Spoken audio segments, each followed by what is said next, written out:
ഔപചാരികമായ ഉദ്ഘാടനം നിർവഹിക്കുകയാണ്.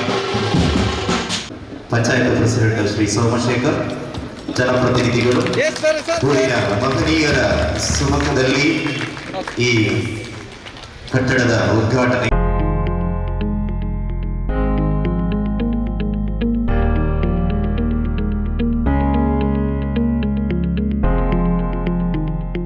ഏറ്റവും പ്രിയങ്കരനായ അധ്യക്ഷൻ, ഈ നാടിലെ ജനകീയനായ MLA, എൻ്റെ പ്രിയങ്കരനായ സ്നേഹിതൻ ശ്രീ AKM അഷ്റഫ് MLA, എൻ്റെ ജ്യേഷ്ഠ സഹോദരൻ, കാസർഗോഡിൻ്റെ ഏറ്റവും പ്രിയങ്കരനായ ഊർജ്ജസ്വലനായ ഈ നിയോജകമണ്ഡലം മുഴുവൻ നിറഞ്ഞു നിൽക്കുന്ന പ്രിയങ്കരനായ MP ശ്രീ രാജ്മോഹൻ ഉണ്ണിത്താൻ, എൻമകജയുടെ രണ്ടാമത്തെ ടേം പഞ്ചായത്ത് പ്രസിഡന്റ് പദവി പൂർത്തിയാക്കുന്ന പ്രിയങ്കരനായ സോമശേഖര JS, പഞ്ചായത്തിൻ്റെ വൈസ് പ്രസിഡന്റ് ശ്രീമതി റംല ഇബ്രാഹിം, ജില്ലാ പഞ്ചായത്ത് അംഗം ഉൾപ്പെടെ വേദിയിലുള്ള പഞ്ചായത്ത് ഭരണസമിതി അംഗങ്ങളെ, ജനപ്രതിനിധികളെ, സെക്രട്ടറി അടക്കമുള്ള ജീവനക്കാരെ, പ്രിയപ്പെട്ട സഹോദരങ്ങളെ, എൻമകജ ഗ്രാമപഞ്ചായത്തിൻ്റെ ഈ വനിതാ ഷോപ്പിംഗ് കോംപ്ലക്സ് പൂർത്തീകരിച്ചിരിക്കുകയാണ്. നമുക്കറിയാം, ഷോപ്പിംഗ് കോംപ്ലക്സ് പല സ്ഥലങ്ങളിൽ നമ്മൾ ഉദ്ഘാടനം ചെയ്തിട്ടുണ്ട്, കണ്ടിട്ടുണ്ട്.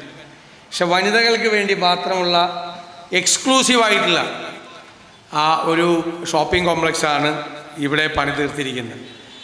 ഇങ്ങനെ ഒരു വനിതകൾക്കായി ഒരു പ്രത്യേകമായ ഷോപ്പിംഗ് കോംപ്ലക്സ് പണി തീർക്കാൻ മുൻകൈയെടുത്ത പഞ്ചായത്ത് പ്രസിഡന്റ് സോമശേഖരെയും പഞ്ചായത്ത് ഭരണസമിതി അംഗങ്ങളെയും എല്ലാവരെയും ഞാൻ ഈ അവസരത്തിൽ പ്രത്യേകമായി അഭിനന്ദിക്കുകയാണ്.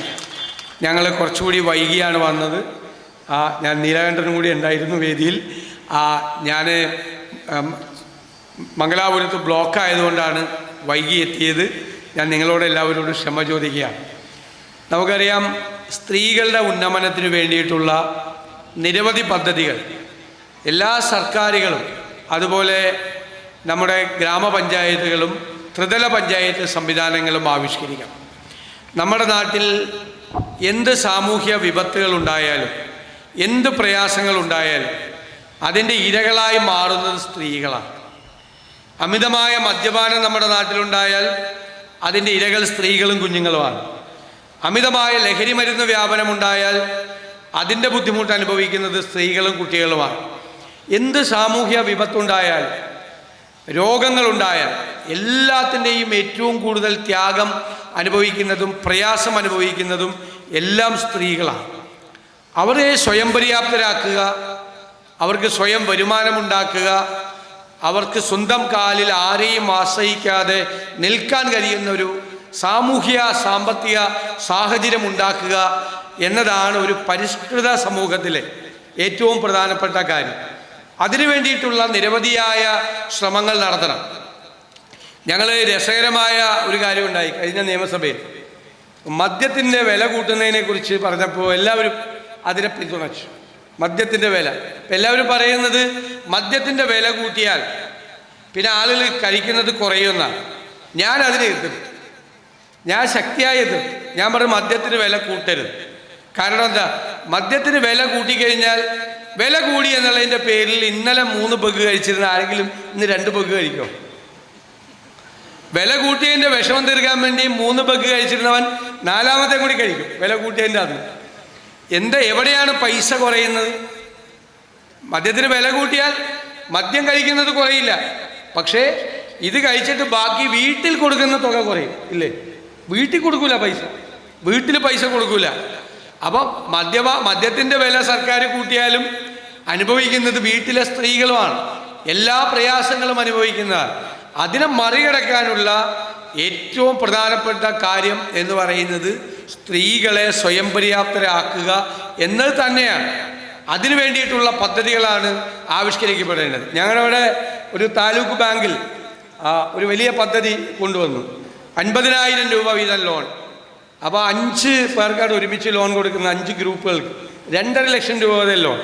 ഞാൻ വന്നപ്പോൾ ഞാൻ ബാങ്ക് പ്രസിഡന്റിനോട് പറഞ്ഞു, ഭരണസമിതിയോടും പറഞ്ഞു, ഒറ്റ കണ്ടീഷൻ, സ്ത്രീകൾക്ക് മാത്രമേ കൊടുക്കാൻ പാടുള്ളൂ ലോൺ. 2 കാര്യമുണ്ട്. ഒന്ന്, സ്ത്രീകൾക്ക് കൊടുത്താൽ അത് ദുരുപയോഗം ചെയ്യില്ല. 2 സ്ത്രീകൾക്ക് കൊടുത്താൽ കറക്റ്റാണ് തിരിച്ചടവ്, 100% തിരിച്ചടവ് ആ ബാങ്കിൻ്റെ. ഞാൻ പുരുഷന്മാരിക്കുന്നതുകൊണ്ട് പറഞ്ഞല്ല, പുരുഷന്മാർക്കാണ് ലോൺ കൊടുക്കുന്നതെങ്കിൽ 50% പോലും തിരിച്ചടവ് ബാങ്കിലേക്ക് വരില്ല അല്ലേ. ഈ ബാങ്കുകൾക്ക് ഈ സ്ത്രീകളുടെ കൂട്ടായ്മയ്ക്ക് ലോൺ കൊടുക്കാൻ വലിയ താല്പര്യമാണ്, ബുദ്ധിമുട്ടില്ല. പോയി കഴിഞ്ഞാൽ ബാങ്കുകാർക്ക് അറിയാം എന്താ തിരിച്ചടവ് വരും. ഞങ്ങളുടെ ബാങ്കിൽ ഇപ്പോൾ ഏകദേശം 15 കോടി രൂപ കൊടുത്തു. 15 കോടി രൂപ കൊടുത്തു കഴിഞ്ഞപ്പോൾ ഞാൻ ചോദിച്ചു തിരിച്ചടവ് എത്രയാണെന്ന് ചോദിച്ചു. തിരിച്ചടവ് ഫുള്ളാണ്, 100% തിരിച്ചടവ്. 550 രൂപയാണ് മാസം കൊടുക്കുന്നത്. അത് കൃത്യമായിട്ട് അവരെവിടെന്നെങ്കിലും കടം മേടിച്ചിട്ടാണെങ്കിലും കളക്ഷൻ ഏജൻറ്റ് ചെല്ലുമ്പോൾ ഈ പൈസ ആയിട്ടിരിക്കും. മറ്റേ ആണുങ്ങൾക്കാണ് കൊടുക്കണമെങ്കിൽ ലോൺ പൈസ കൊടുക്കുകയില്ല, ആ കളക്ഷൻ ഏജൻറ്റ് ചെല്ലുമ്പോൾ അവന് ചീത്ത വിളിക്കും. ഞാനിത് പുരുഷന്മാരെ കളിയാക്കാൻ വേണ്ടി പറഞ്ഞതല്ല. സ്ത്രീകൾ ആ ഉത്തരവാദിത്വം അവർക്കറിയാം. കടം മേടിച്ചാൽ കടം കൊടുക്കണം, അത് ആ പണം എന്തിനു വേണ്ടി ഉപയോഗിക്കണം എന്നുള്ള കാര്യങ്ങൾ അറിയാം. 90-95% സ്ത്രീകളും അങ്ങനെ തന്നെയാണ് ചെയ്യുന്നത്. അപ്പം നമുക്ക് അവർക്ക് തുടങ്ങാൻ കഴിയുന്ന നല്ല സംരംഭങ്ങൾ, അവരുടെ മാർക്കറ്റ്, അതിനു വേണ്ടിയിട്ടുള്ള ബാങ്കിൻ്റെ ലോൺ തുടങ്ങിയ എല്ലാ സൗകര്യങ്ങളും സ്ത്രീകൾക്ക് കൊടുത്താൽ നമുക്ക് നമ്മുടെ നാട്ടിൽ സാമൂഹ്യ സാമ്പത്തിക മാറ്റം ഉണ്ടാവും. അതിനു വേണ്ടിയിട്ടുള്ള പദ്ധതികളാണ് ഭാവിയിൽ ആവിഷ്കരിക്കേണ്ടത് എന്നാണ് എൻ്റെ വിനയപൂർവമായ അഭിപ്രായം. ഞാൻ ദീർഘമായി സംസാരിക്കുന്നില്ല. പഞ്ചായത്ത് പ്രസിഡന്റിനെയും ഭരണസമിതി അംഗങ്ങളോടും പറയാനുള്ളത്, ഇപ്പം അത്ര എളുപ്പമല്ല ഇപ്പോൾ എന്തെങ്കിലും പരിപാടി തുടങ്ങാമെന്ന് പറഞ്ഞു. കാരണം ഗ്രാമപഞ്ചായത്തുകൾക്കും മറ്റു പഞ്ചായത്തുകൾക്കും പൈസ കിട്ടാൻ ഭയങ്കര പാടാണ്. കഴിഞ്ഞ വർഷം 1ാം ഗഡു കിട്ടി അല്ലേ, 2ാം ഗഡു ഓഗസ്റ്റിൽ കിട്ടിയത് എപ്പോഴാണ്? ഡിസംബറിലാണ് കിട്ടണത്. കിട്ടിക്കഴിഞ്ഞതിൻ്റെ പിറ്റേ ദിവസം ട്രഷറിയിലെ നിയന്ത്രണമാണ്, 5 ലക്ഷം രൂപ കൂടുതൽ മാറാൻ പറ്റില്ല. അപ്പം പഞ്ചായത്തിൽ പൈസ കിട്ടിയത് വെറുതെ, സെക്രട്ടറിക്കൊക്കെ അറിയാം അല്ലേ. 3ാമത്തെ ഗഡു കൊടുക്കുന്നത് മാർച്ച് 23-ാം തീയതിയാണ്. അപ്പോൾ കിട്ടി, സന്തോഷം. പക്ഷേ മാർച്ച് 22-ാം തീയതി ട്രഷറി അടച്ചു, ട്രഷറി പൂട്ടി. പിന്നെ കയ്യിൽ പൈസ കിട്ടിയിട്ട് എന്താ കാര്യം? പൈസ മാറാൻ പറ്റില്ല, ചെക്ക് മാറാൻ പറ്റില്ല. അപ്പം ഞങ്ങൾ നിയമസഭയിൽ ഈ വിഷയം കൊണ്ടുവന്നപ്പോൾ കളിയാക്കി പറഞ്ഞു, ലഭ്യശ്രീ യോഗം എന്ന് പറയും. അതായത് പൈസ ലഭ്യമാണോ? ലഭ്യമാണ്. എന്നാൽ ചിലവാക്കാൻ പറ്റുമോ? ചിലവാക്കാൻ പറ്റില്ല. ലഭ്യതയും അലഭ്യതയും ഒരുപോലെയുള്ള സമയമാണ്. ഈ പണ്ട് ജാതകം എഴുതുമല്ലോ ആളുകളുടെ, ജാതകം എഴുതുമ്പോൾ ജാതകത്തിൻ്റെ തുടക്കത്തിൽ എഴുതി വയ്ക്കും ഭയങ്കര രാജയോഗം. അപ്പോൾ ഭയങ്കര സന്തോഷവും. രാജയോഗം എന്ന് വെച്ചാൽ രാജാക്കന്മാരെ പോലെ ജീവിക്കാമെന്നാണ്. പക്ഷെ ഒരു 3-4 പേജ് മറിക്കുമ്പോൾ എഴുതി കാണും അത് അനുഭവിക്കാനുള്ള യോഗം ഉണ്ടാവില്ലോ, രാജയോഗം. അപ്പോൾ തീർന്നില്ലേ എന്ന് പറഞ്ഞതുപോലെയാണ് പഞ്ചായത്തുകളുടെ സ്ഥിതി. പൈസ കിട്ടി, പക്ഷേ ചിലവാക്കാൻ പറ്റുമോ? ചിലവാക്കാൻ പറ്റില്ല. അവസാനം പറഞ്ഞു അതിൽ 20% അടുത്ത വർഷത്തേക്ക് സ്പിൽ ഓവർ കൊടുക്കാമെന്ന്. അപ്പോൾ സന്തോഷം, അടുത്ത വർഷം 20 കിട്ടുമല്ലോ. അപ്പോഴാണ് അടുത്ത വർഷം വാറോല വന്നത്. എന്താ വരുന്നത്? അത് ആ വർഷത്തെ പദ്ധതി പ്രവർത്തനത്തിൽ നിന്ന് എടുക്കണോ? അപ്പോൾ ഈ വർഷത്തെ പദ്ധതി പ്രവർത്തനവും കുളമായി.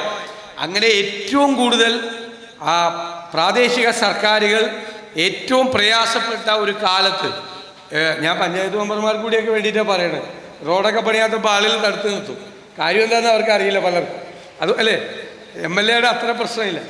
അതുകൊണ്ട് ഒരുപാട് പ്രതിസന്ധികൾ നിറഞ്ഞ ഒരു കാലഘട്ടത്തിലാണ് ഇത്രയും നല്ല ഒരു വികസന പ്രവർത്തനം പൂർത്തിയാക്കിയതിന് പഞ്ചായത്ത് പ്രസിഡന്റ് സോമശേഖരയെയും ഭരണസമിതി അംഗങ്ങളെയും എല്ലാ സെക്രട്ടറി അടക്കമുള്ള ജീവനക്കാരെയും എല്ലാവരെയും നിങ്ങൾക്ക് എല്ലാവർക്കും വേണ്ടി പ്രത്യേകമായി അഭിനന്ദിക്കുന്നു.